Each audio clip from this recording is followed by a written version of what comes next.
Now types of bar diagram. इस lesson में हम कवर करने वाले हैं 5 टाइप्स ऑफ बार डायग्राम। सबसे पहला है simple bar diagram, multiple bar diagram, then sub divided bar diagram, percentage bar diagram and deviation bar diagram. So पहले स्टार्ट करेंगे सिंपल बार डायग्राम से। सिंपल बार डायग्राम मतलब वही जो बार ग्राफ जो आप अभी तक कंस्ट्रक्ट करते आए हो।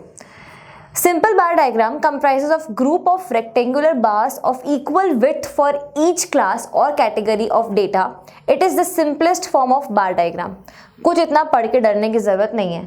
हमने 1 सेंटीमीटर वाले बार ग्राफ बनाए आज तक, बस ये वैसा ही बोला जा रहा है कि सारे ग्राफ, सारे जो बार्स होते हैं जब आप बनाते हो बार डायग्राम में, तो सारे जो बार्स है उनकी विड्थ इक्वल होनी चाहिए। जैसे कि हम जब कंस्ट्रक्ट करते हैं तो 1 centimetre 1 centimetre 1 centimetre, that means इनकी विड्थ इक्वल रखनी है।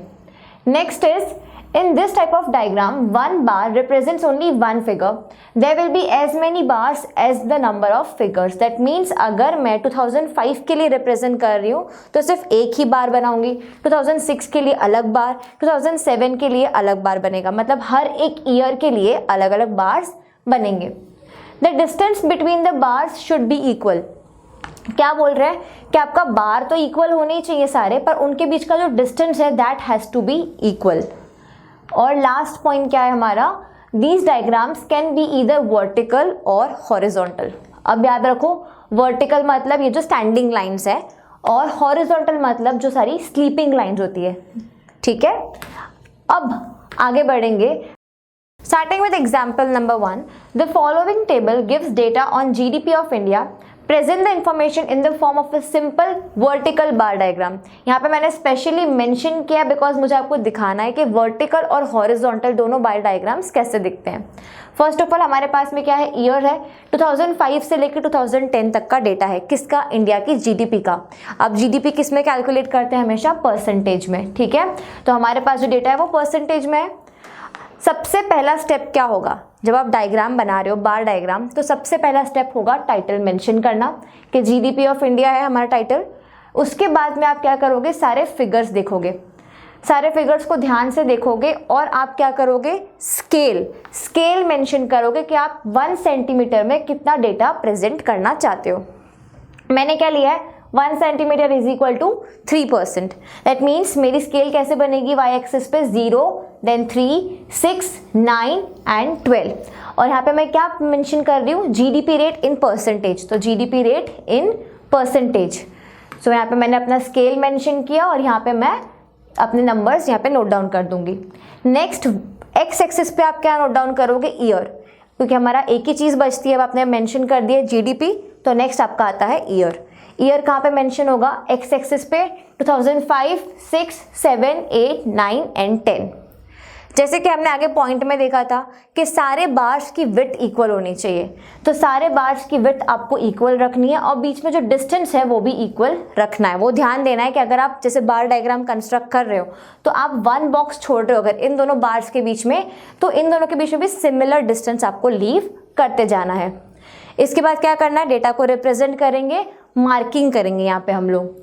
जैसे हमारा सबसे पहला फिगर क्या था, 8.4 था, तो हम क्या करेंगे, 6 और 9 के बीच में ऑब्वियसली ये डेटा आएगा, तो कहीं ना कहीं पे 9 से थोड़ा सा नीचे मैं जाऊँ अगर, तो 8.4 मुझे यहाँ पे मिल जाएगा।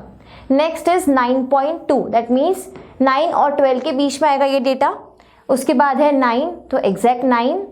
नेक्स्ट इज 7.4 एंड 7.4, तो यहाँ पे 6 और 9 के बीच में कहीं पे आएगा। और लास्ट हो जाएगा 10.4, अगेन यहाँ पे लास्ट वाली लाइन में 9 और 12 के बीच में। ये मार्किंग होने के बाद में आप चाहो तो इसमें कलर करो, आपको जैसे प्रेजेंट करना है वैसे आप प्रेजेंट कर सकते हो, क्योंकि आपको ध्यान रखना है खाली 2-3 चीज़ों का। हमें अपना टाइटल मेंशन करना है, स्केल मेंशन करनी है, जो भी आपने मार्किंग करी, लेबलिंग जैसे हम डायग्राम में करते हैं वैसे यहाँ पे भी लेबलिंग प्रॉपर होनी चाहिए। आपका ईयर, आपका जो डेटा है वो बराबर मेंशन होना चाहिए। बाद में अंदर आप कलर करना चाहो, आप लाइंस बना के मेंशन करना चाहो, जैसे भी चाहो वैसे आप यहाँ पे मेंशन कर सकते हो। सजा दो अपने डायग्राम को, कोई दिक्कत नहीं है। Next is horizontal, that means sleeping lines. Same diagram जो हमने वहाँ पे बनाया वर्टिकल में, वो हम यहाँ पे हॉरिजॉन्टल में बनाएंगे। यहाँ पे क्या हो जाएगा, वाई एक्सिस पे मैंने ईयर मेंशन किए हैं 2005, 6, 7, 8, 9 एंड 10, और जो मेरी एक्स एक्सेस है उस पर मैंने क्या मेंशन किया, percentage, GDP in percentage. Again यहाँ पे भी 3, 6, 9 और फिर आगे 12 तक, यहाँ तक मैंने मेंशन किया। यहाँ पे अगेन सबसे पहले ध्यान क्या रखोगे, टाइटल मेंशन करोगे, स्केल मेंशन करोगे, सारा जो लेबलिंग है वो प्रॉपर करोगे, उसके बाद में मार्किंग स्टार्ट करोगे। अगेन 2005 में क्या था, 8.4, 2006 में क्या है 9.2, 2007 में है एग्जैक्ट 9, 2008 में क्या है 7.4, अगेन 2009 में 7.4 एंड 2010 में लास्ट में क्या है 10.4 जो यहाँ पे आएगा। ये हो गया हमारा वर्टिकल और horizontal bar diagram. That means हमने सिंपल बार डायग्राम कवर कर लिया। Let's move on to the next video for the multiple bar diagram.